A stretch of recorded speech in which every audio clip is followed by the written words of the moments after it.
Chapter 87 of Married Thrice to Salted Fish. Lin Qingyu has been reluctant to open his eyes the entire time. In the darkness, unable to see, his sense of touch turned sharper. He felt something drip on his face. He opened his eyes a slit and locked eyes with Gu Fuzhao. Gu Fuzhao has been looking at him the whole time. The naivety of youth had disappeared from his eyes, leaving only a mature man's surging undercurrent.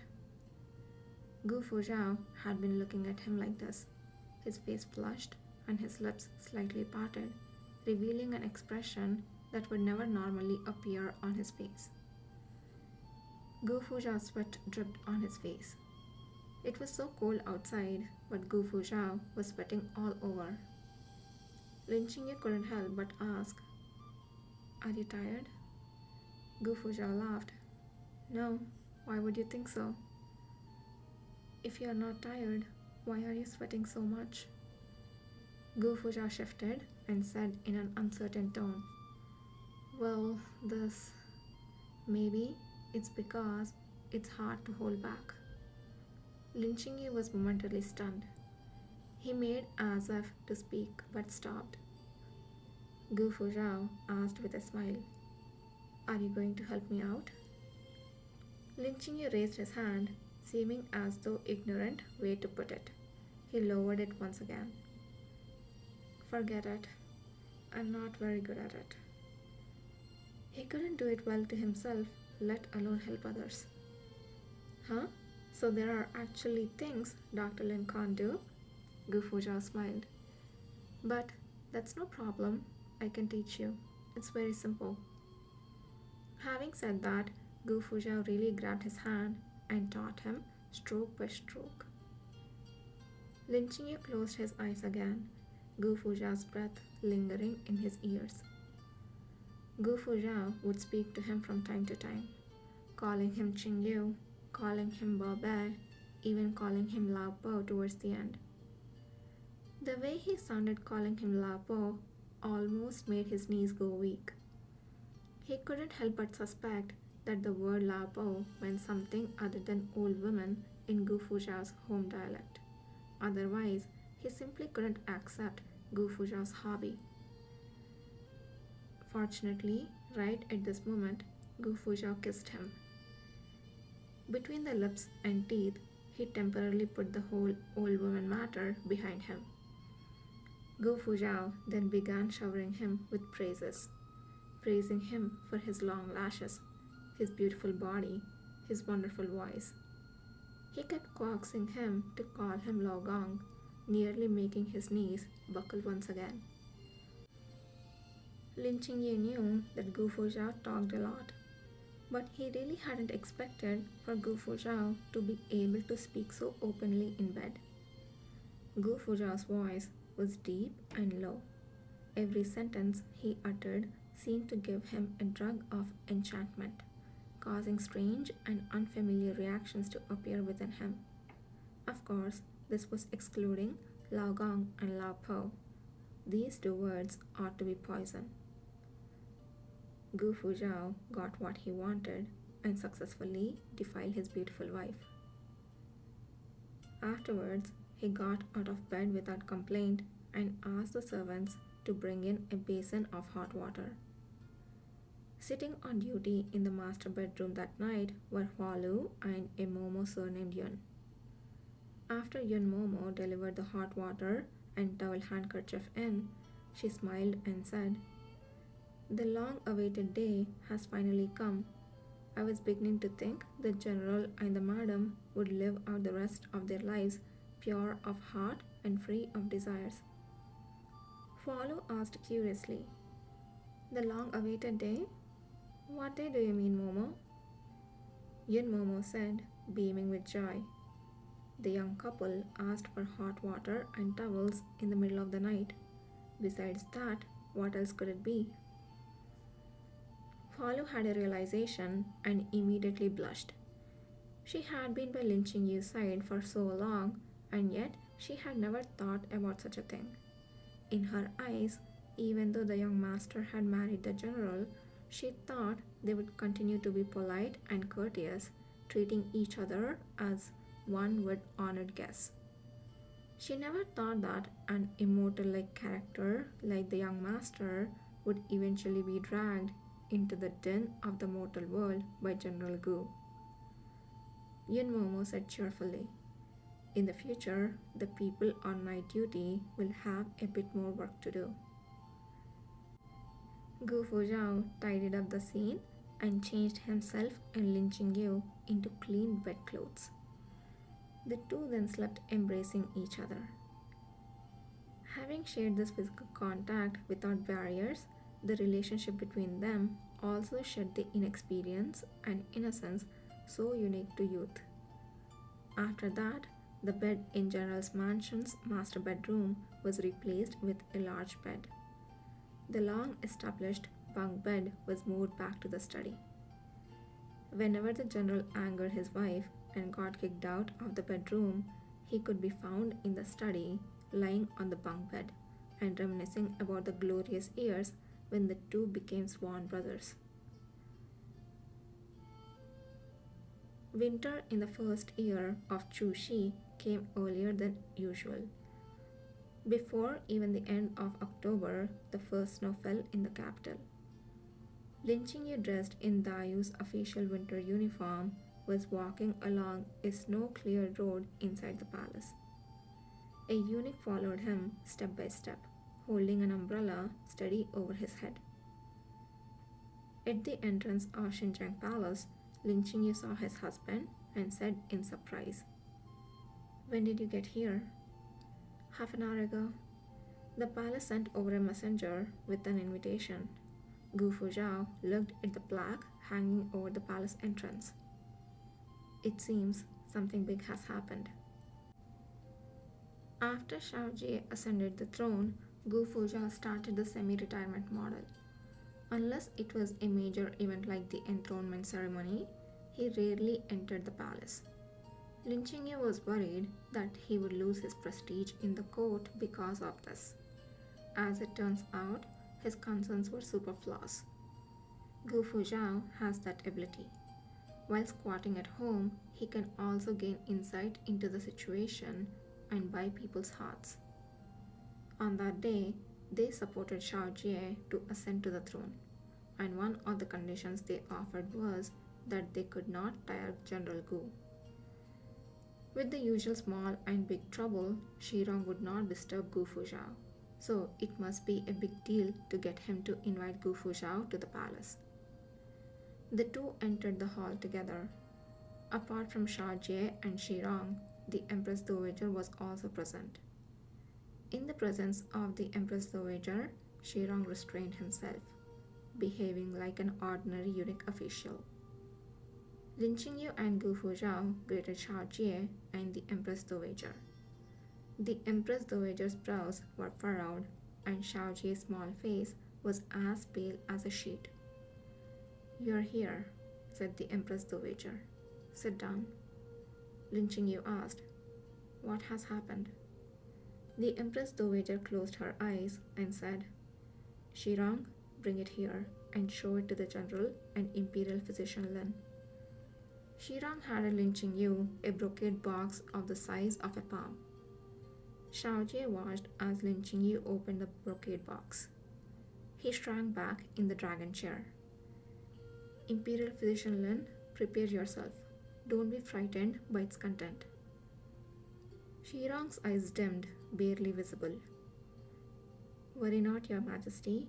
Imperial physician Lin is experienced and knowledgeable. He would not be afraid of anything he sees." Though he had already guessed that the content would not be anything good, Lin Qingyu still froze when he saw the dried out strip of flesh in the brocade box. Standing behind him, Gu Fuzhao smelled the stench of blood wrapped in cold air. He frowned and asked, "What is this?" Lin Qingyu quickly closed the brocade box and said, voice cold, "It's tongue. Human tongue." Gu Fuzhao also froze and asked, "Whose?" Shao Jie said in a trembling voice, Zhao Mingwei, General Zhao's. Lin Qingye felt Gu Fuzhao's breathing suddenly sink. He himself was feeling suffocated. Zhao Mingwei, a famous general of the Dayu, was a deputy general under Gu Fuzhao. Although not ever victorious like Gu Fuzhao, he was nevertheless a great talent, adept at utilizing the troops and implementing tactics. After Gu Fuzhao returned to the capital, it was Zhao Mingwei who continued to lead the Northwest Army to defend Yongliang. Over the past year, under his leadership, the Dayu's Northwest Army has been evenly matched against Shishya, both sides having their share of victories and defeats. Earlier, Zhao Mingwei suddenly sent word that he was expecting to wipe out the Shishya army in one fell swoop. Gu Fuzhao, though, felt that it wasn't quite right. Although he had never had the chance to face Shishya's military counselor face to face, but judging from news from the Northwest Army, it could be seen that this person was a profound mystery, crafty and cunning. He sent a letter to the emperor suggesting for Zhao Mingwei to make useful plans before moving. This order was sent to the northwest. Whether Zhao Mingwei complied with this order was unknown to him. Just what is going on? Lin Qingye said. General Zhao? Has he given his life for the country? Shirong looked at Gu Fuzhao and said, Shishya defeated Zhao Mingwei's army of 200,000 soldiers. General Gu, the Yongliang that you have defeated for more than 10 years, has fallen to enemy hands. After being captured, General Zhao committed suicide, laying down his life for the country. Shishya cut off his tongue and, together with news of Dayu's great defeat, sent it to the capital. Yonglian was an important city in the northwest. It was the Dayu's strongest line of defense on that border. Gosh, I totally think it's Shirong's doing. How could he do this? Because it's only the Imperial Palace that can communicate with the military, right?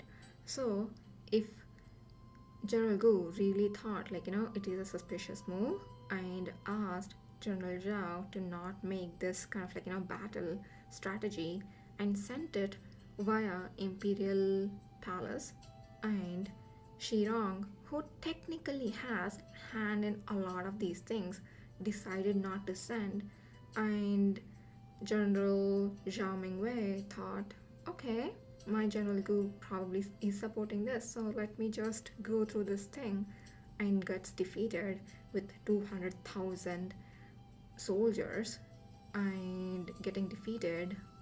That is so freaking sick. I hate Shirong so freaking much. He put innocent people, like hundreds of thousands of innocent people's lives at risk just because of his petty nature to get absolute control over the whole thing and act like a freaking pseudo king. Oh my gosh. Okay, this is still my hypothesis, but if it is true, his death is not going to be as quick as possible. He's going to freaking die helplessly. I curse him so much. I'm so pissed. Yonglian was an important city in the northwest. It was the Dayu's strongest line of defense on that border. If the city was to be broken, it could be said that Dayu's gates to the northwest would be thrown wide open. They have gone too far. They are inhuman, Xiaojie said in a hoarse voice. The people of Yonglian didn't have time to escape, and their lives are held in Shishya's hands. General Gu, if Shishya decides to massacre the city and then cut off everyone's tongues, what would we do? This year's winter is colder than 2 years ago. It has been snowing heavily in the northwest for several days. Many of the roads used to transport provisions and supplies are blocked. Even going as fast as possible, it would take half a month to travel from Yonglian to the capital. The Empress Dowager had her hand in a tight fist, the nail guard embedding into her palm. That is to say, Zhao Mengwei has been dead for half a month. We don't even know what the current situation in Yongliang is. Lin Qingye was silent for a long time. He said, Shishya has been assaulting Dai's border for many years, wanting livestock, money, and grain. Since they have captured Yonglian and even General Zhao alive, why not use this to negotiate with the Dayu instead of cutting off General Zhao's tongue and as provocation? Gu Fuzhao laughed, but not a single trace of mirth could be seen on his face. Probably because that military counselor of Shishya's doesn't want livestock, money, and grain. Xiaojie asked, Then what does he want? There is a kind of person who likes war, who derives pleasure from devising battle plans in a tent. Only on the battlefield can they feel like their lives have meaning, Gu Fuzhao said coldly. And so he hopes that battles between the Dayu and Shishya never ceases. Xiaojie was taken aback. Is there such a person? After a period of silence, the Empress Dowager said, When the late emperor was still alive, he asked the national teacher to perform a divination for the fate of the Dayu. The divination foretold of the struggle for succession, a marriage to unite with the northern border, a demon commander of the Shishya. In the fight of succession, brothers fought against brothers. The emperor's heirs withered. Numerous civil and military officials lost not only their posts but even their lives. The marriage with the northern border resulted in the former crown prince's punishment. All things have come to pass, and they were all related to Dai's fortune as a nation. The final part, a demon commander of the Shishya. Could it be this elusive military advisor? Shirang said, Your Majesty, Your Highness the Empress Dowager, whether this Shishya military advisor is the one alluded to by the divination matters not for now.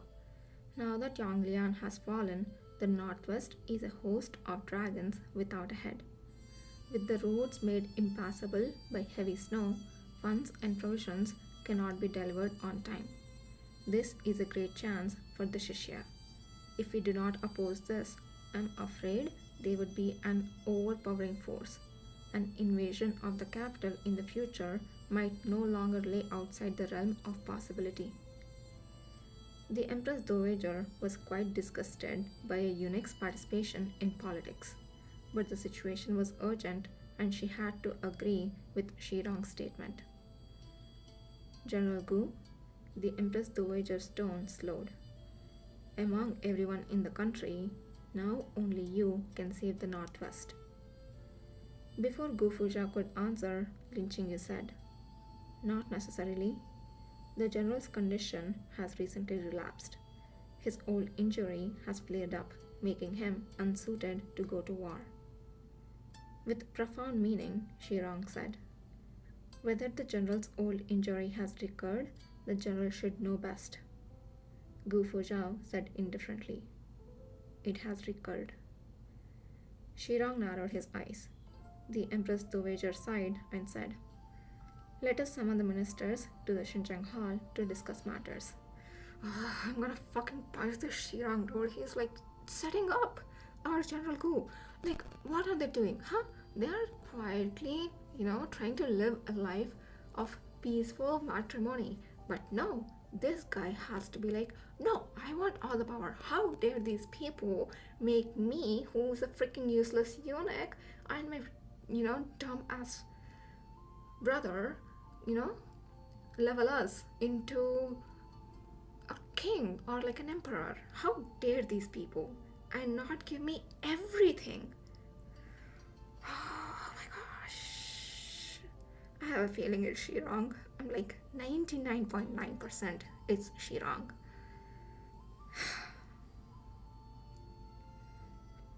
Lin Qingyu and Gu Fuzhao exchanged not a single word on their way back to the general's mansion. Back in their room, Lin Qingyu said, General Jia's matter. I'm sorry for him as well, but you're not allowed to go. Gu Fuzhao said slowly, the army has been missing a general for a long time. If so, Yang Lian. What does Yang Lian have to do with me? Lin Qingyu said coldly. I just want you safe. Gu Fuzhao shook his head. It's small. The pattern is small. What do you mean? The Shishya military counselor and the Shishya commander are the same person. He is both strategist and general. In harsh refusal of the monarch, not much is said about this person, but the author noted him as a true genius in the use of military force. You let him burn Yonglian today and tomorrow he might attack the capital. By then, I definitely won't survive. And you, most probably because of your beauty, you will be... Damn it, just thinking about it makes me furious. Lin Qingyu frowned. So, you really want to go? Gu Fuzhao paused and said, No, but it seems to me there really is no one else. Lin Qingyu's eyes were cold. Gu Fuzhao said helplessly, Bao Bei, don't be angry. Come and let me give you a hug. Gu Fuzhao spread his arms and wanted to hug Lin Qingyu. Lin Qingyu had a calm and collected expression on his face, and he stepped back to avoid him. I won't give you a hug. Gu Fuzhao wasn't angry at being rejected. He heaved an exaggerated sigh and said, Is that half step back of yours real? Small actions can hurt so much. Lin Qingyu gritted his teeth. How can you still be in the mood to joke at a time like this? You admitted it yourself. You relied on luck to win these battles. You think you can win against the author-appointed genius? I don't, Gu Fuzhao honestly said. But when I was studying before, every time I finished a test, I always felt I did badly. But I wound up getting first place every time. Lin Qingyu, ... Can you just get rid of Shirang right now?